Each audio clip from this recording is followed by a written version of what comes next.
Raise your right hand, please. Do you solemnly swear that the testimony you are about to give will be the truth, the whole truth, and nothing but the truth? Please be seated. Let the record indicate that the witness did answer in the affirmative. Put up slide 1, please. In October 2010, you told a Duke University group, and I quote, "The Supreme Court dealt a huge blow overturning a 100-year-old precedent that basically corporations couldn't give directly to political campaigns. And everyone is up in arms because they don't like it. The Federal Election Commission can't do anything about it. They want the IRS to fix the problem." Ms. Lerner, what exactly wanted to fix the problem caused by Citizens United? What exactly does that mean? My counsel has advised me that I have not waived my constitutional rights under the Fifth Amendment, and on his advice, I will decline to answer any question on the subject matter of this hearing.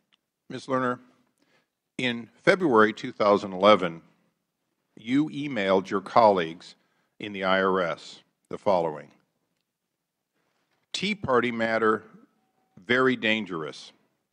This could be the vehicle to go to court on the issue of whether Citizens United overturning the ban on corporate spending applies to tax-exempt rules.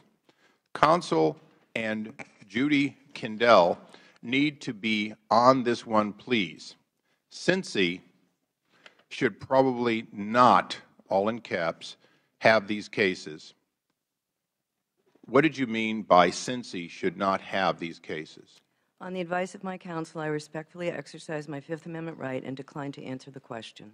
Ms. Lerner, in September 2010, you emailed your subordinates about initiating a, parentheses, C4 project and wrote, "We need to be cautious so that it isn't a per se political project." Why were you worried about this being perceived as a political project? On the advice of my counsel, I respectfully exercise my Fifth Amendment right and decline to answer that question. Ms. Lerner, Mike Cito, manager of EO Technical in Washington, testified that you ordered Tea Party cases to undergo a multi-tier review. He testified, and I quote, "She sent me email saying that when these cases need to go through multi-tier review and they will eventually have to go to Ms. Kindell and the Chief Counsel's office." Why did you order Tea Party cases to undergo a multi-tier review? On the advice of my counsel, I respectfully exercise my Fifth Amendment right and decline to answer that question. Ms. Lerner, in June 2011, you requested that Holly Paz obtain a copy of the tax-exempt application filed by Crossroads GPS so that your senior technical advisor, Judy Kindell, could review it and summarize the issues for you. Ms. Lerner, why did you want to personally order that they pull Crossroads GPS, Karl Rove's organization's application? On the advice of my counsel, I respectfully exercise my Fifth Amendment right and decline to answer that question. Ms. Lerner, in June 2012, you were part of an email exchange that appeared to be about writing new regulations on political speech for 501c4 groups, and in parentheses, your quote, "off plan" in 2013. Ms. Lerner, what does off plan mean? On the advice of my counsel, I respectfully exercise my Fifth Amendment right and decline to answer that question.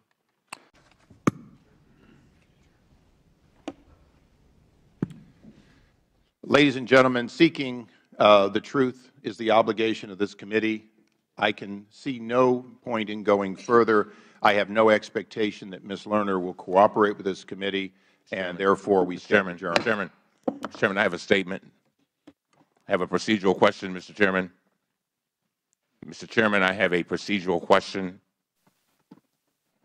We've adjourned. Mr. Chairman, you cannot run a committee like this. You just cannot do this. We're better than that as a country.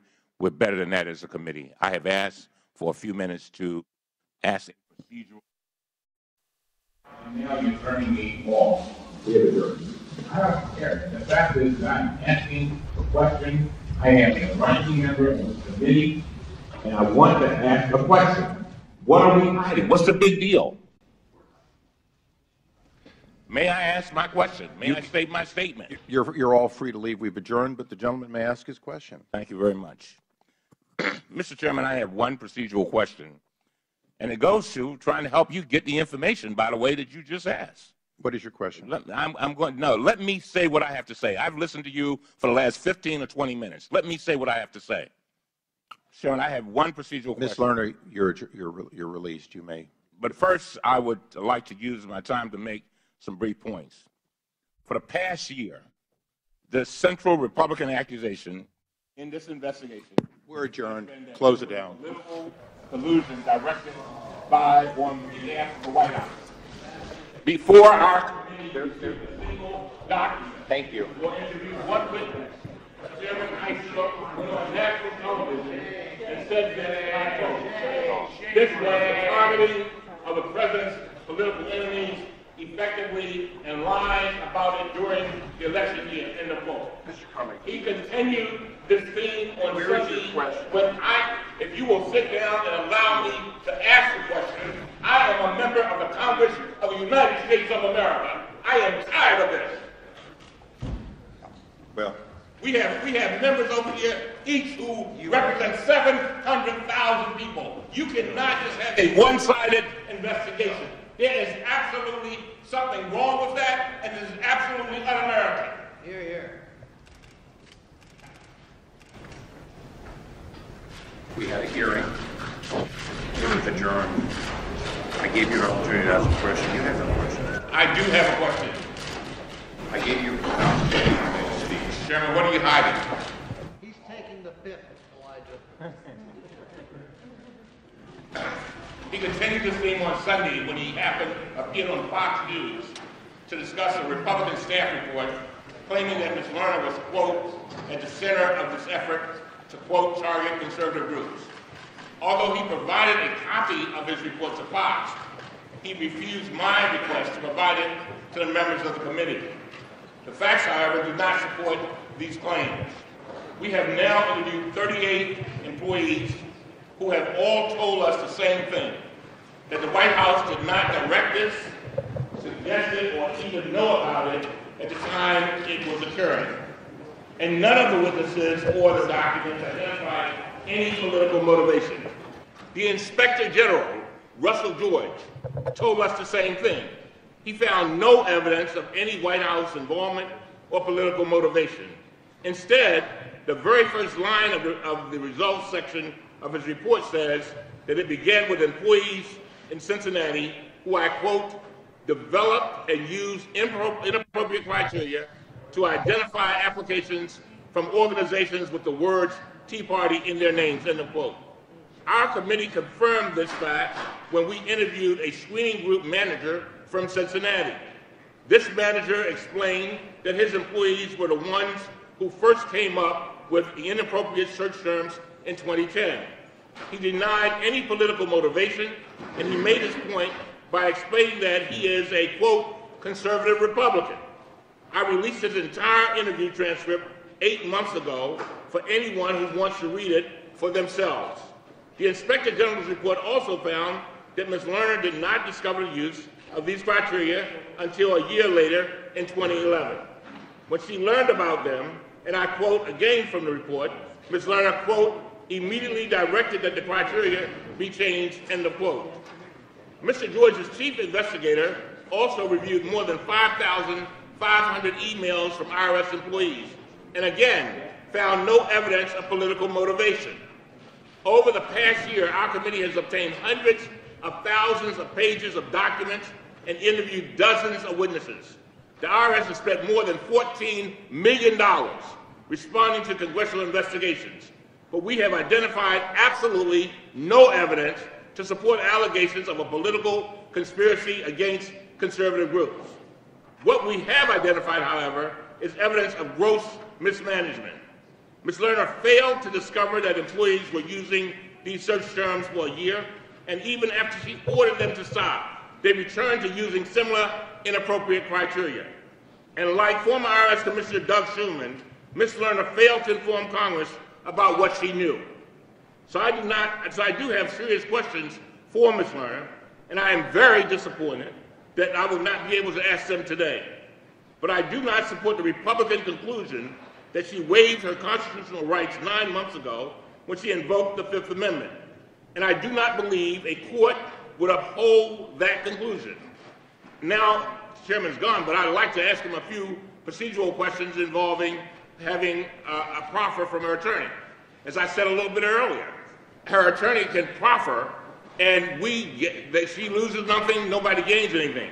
On February 26th, Ms. Lerner's attorney sent a letter to the committee saying that he met with the chairman's staff last month. At that meeting, her attorney said, and I quote, "The staff asked if I would provide a proffer of the testimony she would give if immunized, and I agreed to do that," end of quote. But that did not happen. As I understand it, accepting the proffer does not grant immunity to the witness. It does not bind the committee in any way. Instead, it allows the committee to obtain information without requiring the witness to waive her Fifth Amendment rights. I was not invited to the meeting last month with Ms. Lerner's attorney, and I have not been included in any negotiations. But it seems to me that the committee loses nothing by accepting this proffer, and in fact, we may gain important information. As a matter of fact, the very questions that the chairman just asked Ms. Lerner, where she asserted her Fifth Amendment rights, those are the kinds of questions that could be answered in a proffer.